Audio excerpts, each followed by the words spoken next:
우리 3강 시작하겠습니다. 46페이지에 사소한 다툼을 방치하지 말라부터 시작하겠습니다. 이 사소한 다툼이라는 거는 영어로 비커링이라고 표현을 했는데, 아이들 사이에서 그 유치한 다툼이 막 일어나잖아요. 그럴 때 그것을 방치해두고 해결하지 못하면 이 존중과 사랑이라는 가족사의 유대감을 조금씩 갉아먹는다는 거죠. 오히려 그게 심각해지면 가족들을 분열시키는 그런 결과로 다가게 되어서, 이게 나중에 이런 것이 조금 쌓여가지고 이제 사이가 안 좋고 했을 때는 나중에 어른이 되어서도 유산 싸움으로 이어지는 경우도 있고요. 장난감이나 맛있는 것을 나누는 문제에서 양보해 본 적이 없는 아이들이 나중에 서로 시기하는 경쟁자가 될 가능성이 높다는 것입니다. 이런 아이들은 장성한 뒤에도 가족들 사이에서 별다른 공감대와 유대감을 느끼지 못할 것이다. 아이의 성격에는 양면성이 있습니다. 항상 악을 선택하는 마음이 있고 선을 선택하는 마음이 있어서 자꾸 악을 죽이고 선을 키우는 쪽으로 그렇게 교육을 해야 된다는 말을 하고 있습니다. 악을 키우는 가장 강력한 요소는 자기 사랑이라고 합니다. 이것은 거의 태어날 때부터, 요람에서부터 시작되기 때문에 모든 죄의 근원이 자기 사랑, 자아 사랑으로 시작된다는 거, 그런 것을 우리가 알 수가 있고, 사소한 말다툼이나 다툼이 일어났을 때 그냥 애들끼리 다 싸우고 자라요. 그것도 일리가 있는 말이지만 이렇게 반복되지 않게끔 정리해주는 것도 굉장히 중요합니다. 실제적으로 이게 부모님들이 못 보잖아요. 자녀들이 막 투닥투닥 다툼이 일어나는데 부모님이 못 봤어요. 그럴 경우에는 서로 자기 입장에서 얘기하잖아요. 제가 먼저 그랬어요. 제가 그랬어요. 막 이렇게 하는데, 그럴 경우에 상황이 어떻게 된 거야? 누구 편 들지 말고, 네가 큰 애니까 참아야지. 그런 얘기 하지 말고, 객관적인 상황을 어떤 일이 일어났어 얘기를 들어봐야 되잖아요. 그러면 그때 들어봐서 아이가 징징 울면서 얘기하거나 일방적으로 자기 입장에서 얘기하는 걸 하지 말고, 그냥 자기가 이런 일이 있었다고 얘기를 해주면 다 듣고 그때 이제 평가를 내리는 거죠.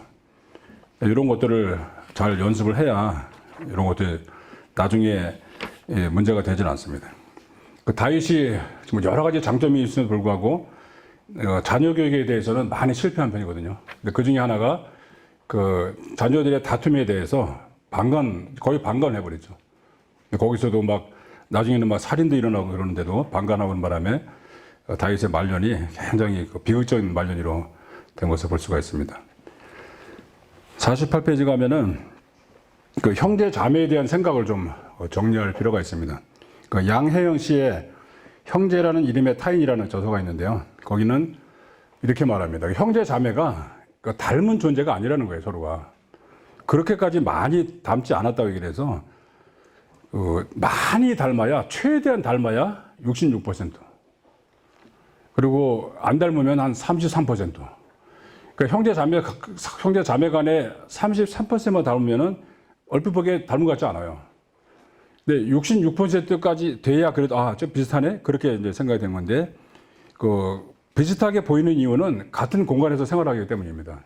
오랜 세월을 하기 때문에 그런 거지, 실제는 다른 사람들이란 얘기예요. 그래서 이 형제 자매 관계는 애정과 증오의 양면성을 갖고 있습니다. 한편 사랑하면서도 한편은 서로 막 미워하고 증오하는 그런 경향이 있어요. 라이벌이라는 영어 단어가 라틴어에서 라이벌리스라는 단어에서 유래된 것인데, 한 계열에 대한 권리를 의미합니다. 계열은 하나인데 형제가 여럿이에요. 그러니까 라이벌이 되는 거죠. 그래서 관점과 시야를 넓히지 않으면 형제 자매는 평생의 경쟁, 비교의 대상이 돼서 서로의 인생을 갉아먹을 수가 있습니다. 서로 돕는 관계가 아니고 서로 시기하고 질투하고 서로 경쟁하고 하다가 평생 보내는 형제 자매들이 있어요. 대표적인 경우가 케네디 대통령의 형제가 삼형제잖아요. 근데 막내가 에드워드 케네디가 나중에 고백한 것을 보면, 우리 형제는 평생을 서로 비교하고 경쟁하다가 싸움하다 끝났다, 그렇게 표현했어요. 그러니까 다들 사회적으로는 다 성공한 사람들 보이잖아요. 근데 큰형은 존 F 케네디는 대통령 됐고, 둘째는 로버트 케네디는 법무부 장관 해줬고요. 에드워드 케네디는 상원의원 했었고. 겉보기는 다 성공 같은데 자기들은 한 번도 진심으로 형제를 나눈 적이 없다 그렇게 보명했어요. 그게 이제 비극적인 얘기죠. 그러니까 아마 그 아버지가 교육 방향이 어떻게든 아이들을 출세시키려고 대통령 만들려고 그렇게 노력을 많이 하더라고요. 그러니까 뭐 나중에는 막 밀주를 해서라도 돈을 벌고 그 번 돈을 바탕으로 해서 이 아이를 했는데 그 큰 아이가 이제 대통령이 됐는데도 계속해서 평생 돕는 관계가 아니고 경쟁하는 관계로 끝났다는 것을 고백한 거 봤을 때 형제 자매는 정말 도우면은 정말 좋은 거지만 이렇게 살면 너무 힘들겠다 그런 생각이 드는 것입니다. 그러니까 일찍부터 형제 자매는 하나님 나라를 위한 특별한 동지다, 친구다 이런 의식이 있어야 됩니다. 그러니까 평생 경쟁하고 비교하는 대상이 아니라 평생 서로 돕고 격려하는 특별한 관계라는 생각을 자꾸 의식을 해야 되고요. 또 실제로 그렇게 살아야 됩니다. 그러니까 어렸을 때부터 서로 나누고 돕는 연습을 해야 돼요. 특히 형제 자매 간에 별것 아닌 일을 가지고 끊임없이 비난하는 습관을 철저하게 고쳐야 됩니다. 교정시켜야 돼요. 이건 놔두면 안 됩니다. 별것 아닌데 괜히 비난하고 뭐 그러면은 이게 쌓여요, 결국에는. 그 감정이라는 게 그 틈새이기 때문에 작은 감정들이 쌓이면 나중에는 회복이 잘 안 돼요. 우리는 장차 하나님 나라에서 하나님을 아버지로 모시고 사는 형제 자매의 모습을 살아갈 거예요. 그러니까 인간관계의 최종 형태가 형제 자매 관계입니다. 부모 자녀의 관계는 이 땅에서만 있는 거예요. 하나님 나라에서는 지속이 되질 않습니다. 하나님 나라에서는 결혼이 없습니다. 영원히 살기 때문에 결혼이 없어서 그때는 하나님을 아버지로 모시고 다 형제 자매예요. 그러니까 지금에서도 그러니까 결국 최종 인간관계가 형제 자매라면 지금 형제 자매 관계를 잘 맺을 필요가 있어요. 더 개선할 필요가 있고 더 도와줄 필요가 있고 그렇게 살아야 또 진짜 하나님 원하신 행복을 누릴 수가 있습니다. 그 사소한 다툼을 비커링을 방치하지 말라 그 얘기를 하고 있습니다. 그 다음에 이제 좋은 습관인데요. 습관 얘기했지만 습관이란 날마다 되풀이되는 행동들을 의미하고 교육에서는 새로운 생각, 새로운 행동들이 습관으로 자리 잡는 것이 중요해요. 예전에는 몰랐는데 이게 참 좋겠다 해서 하려고 그러는데 잘 안 돼요. 그럴 때 반복적으로 연습하면 3주면은 새로운 습관이 정착이 된대요. 그렇게 만들면 이제 좋은 습관이 그렇게 완전히 정착이 되는 거죠. 49페이지 갑니다. 사실 부모님의 입장에서도 홈스쿨을 시작할 때의 사랑과 헌신, 열심은 얼마 지나지 않아서 우려와 불안과 낙담으로 바뀔 수가 있습니다. 홈스쿨 엄마가 아이들과 함께 교육적인 삶의 소망과 이상을 가지고 살다 보면 자신이 자랄 때 겪은 경험과는 많이 다르다는 것을 느끼게 될 겁니다.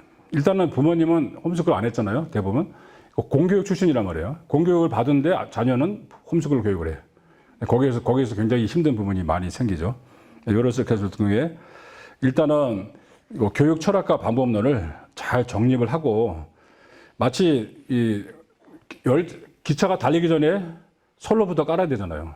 그 선로를 잘 깔아놓으면 일단 잘 깔아놓으면 그 선로 위로 기차가 힘차게 달려가는 것처럼 그런 식으로 좋은 습관을 잘 깔아놓는 것이 굉장히 중요하다는 것을 강조를 하고 있습니다.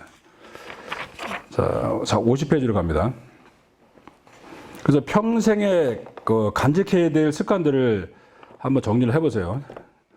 예를 들면 제가 이제 생각한 거는 주의를 집중하는 습관, 즉각 순종하는 습관, 예의 범절을 지키는 습관, 진실함의 습관, 남을 배려하는 습관, 시간 엄수, 차례 지키기, 최선을 다하기, 기도와 감사 이런 것들이 이제 좋은 습관이잖아요. 여기에다가 여러분들 가정에서 혹은 여러분들이 만들 수 있는 20가지 정도 그렇게 목록을 한번 만들어 보고 이것을 평생 이것을 몸에 배도록 지금부터 성인기의 삶으로 들어가기 전에 그렇게 10대까지 이것은 몸에 완전히 밴 상태면은 이제 평생을 그렇게 쭉 가는 거예요. 그야말로 기차가 달리듯이 그 큰 힘을 안 들이고도 자동적으로 나온다고요. 근데 그런 것이 굉장히 그러니까 여기서 한번 잘 만들어 보세요. 여기 전에 만들어 보라니까 나보고 20가지 한번 불러달라 그러더라고요. 나 왜 다르죠, 여러분들하고. 야, 그것까지도 그냥 앉아가지고 그거는 이제 여러분들이 만들으셔야 돼요. 20가지. 가정에서 20가지 만들어 놓고 한번 잘 하면, 예를 들면 그 간단한 건데요. 인사 잘하는 거. 이거 엄청나는 거 좋은 습관입니다. 인사라는 거는 말 그대로 사람의 일이잖아요. 그러니까 사람의 일을 잘 해야 되는 거예요. 인사 안 하면 사람의 일을 안 하는 거예요. 그러니까 인사 잘하는 것이 굉장한 인간 생활에서 기본입니다. 그러니까 학생들도 그냥 꾸벅꾸벅 인사하지 말고요.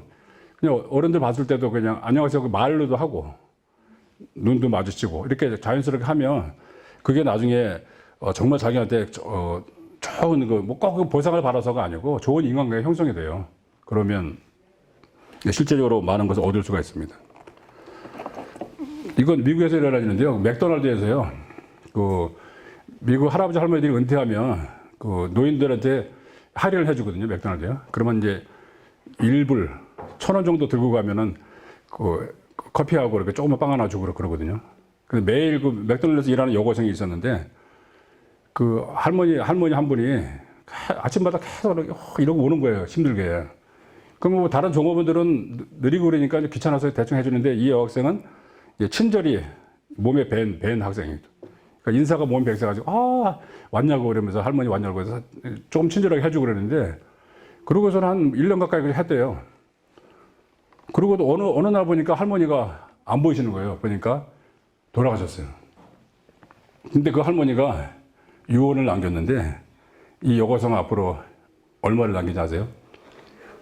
$200만. $2 밀리언. 20억 돈 없는 걸 다 이 학생을 주라고 한 거예요. 이 할머니가 엄청난 부자인 거예요. 근데 미국 부자들은 티를 안 내요. 이 사람들은 뭐 부자인지 아닌지 그냥 전혀 티를 안 내. 근데 그 사람이 왔는데 아무도 나를 친절하게 안 해줬는데 이 여고생은 올 때마다 친절하게 해줬다는 거예요. 이렇게.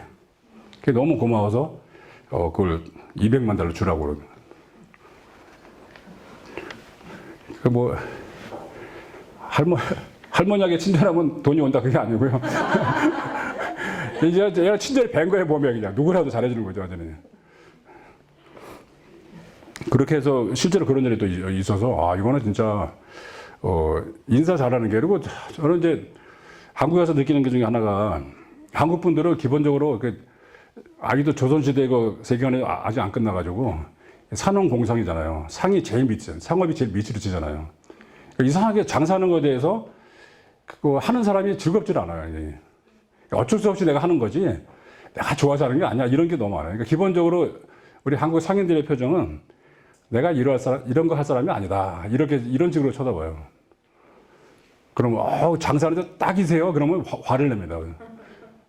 내가 사실 이런 거 할 사람이 아닌데 그런데 이런 거 하시는 분이 아닐 것 같은데 그러면 좋아해. 저거를. 사실은 제가 옛날에 했었는데 뭐 이렇게 되니까 기본적으로 친절하지 않아요. 어떨 때는 너무 과잉 친절하고. 이거 뭐 실제로 그러니까 진짜 이게 저는 이제 가끔 가다가 이제 책 볼 때나 급하게 글 쓸 때는 이제 조용한 카페를 가는데 자주 가자 동네니까 수십 번을 가도 그 종업원은 맨날 모르는 사람이야. 그냥 아니야. 뭐 어디를 가야? 가야. 가볍게 인사하면 참 서로 좋은 일이 많을 텐데 아직도 서로 그냥 맨날 참 그렇다 생각 드는데 인사만 잘해도 세계가 달라집니다. 인사 잘하고 반갑게 하다 보면 그게 뭔가 트여요. 인간관계가.